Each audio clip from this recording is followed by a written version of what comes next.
Hello বন্ধুরা, তো এটা অনেক দিনের ভিডিও। তো ভাবছিলাম এডিটই করা হচ্ছিল না, তাই ছাড়া হচ্ছিল না।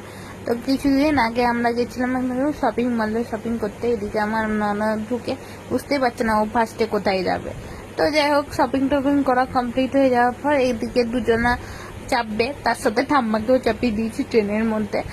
দুজনের সাথে ঠাম্মা ফ্রি হলো। তারপরে আমরা এদিকে একটু এলাম খাবার খুঁজতে। আমার দাদাভাই সবাই খুব খিদে লেগেছে। এদিকে আমার বড় চলে এসছে অফিস থেকে ডাইরেক্ট এখানে। আজকে আমাকে দেখতে ভালো লাগছে না, জানি একটু মানে ভালো লাগছিল না আজকে ওয়েদারের জন্য বলতে পারো, বা এমনি শরীরটা একটু ম্যাচ ম্যাচ করছিল বলে ভালো করে সেজে গুজেও যায়নি। তো এখানে দেখছো ওরা রাউন্ড মারছে। এই দেখো এই রেস্টুরেন্টটা খুলেছে, খুব সুন্দর লাগলো আমার ট্রেনের মতো।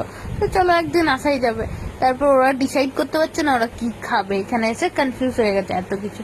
আমার ননদ তো রেগে বসেই বললো যে কি খাবে বুঝতেই পারছে না। দাদাভাই অনেক চেষ্টা করছে কি খাবে বল, মানানোর অনেক চেষ্টা করছে, কিন্তু ও নিজেই কনফিউজ, কিছুই বলতে পারছে না, বুঝতে পারছে না।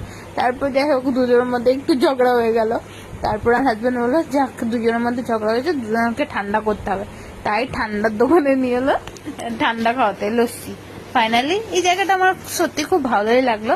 ফাইনালি আমরা ডিসাইড করে নিই যে আমরা ঠান্ডা ঠান্ডা লস্যি খাবো। গরম ওয়েদার হয়ে গেছে, তার জন্য একটু ঠান্ডা ঠান্ডা লস্যি। চলো আবার নেক্সট ব্লগে দেখা হচ্ছে। ওরা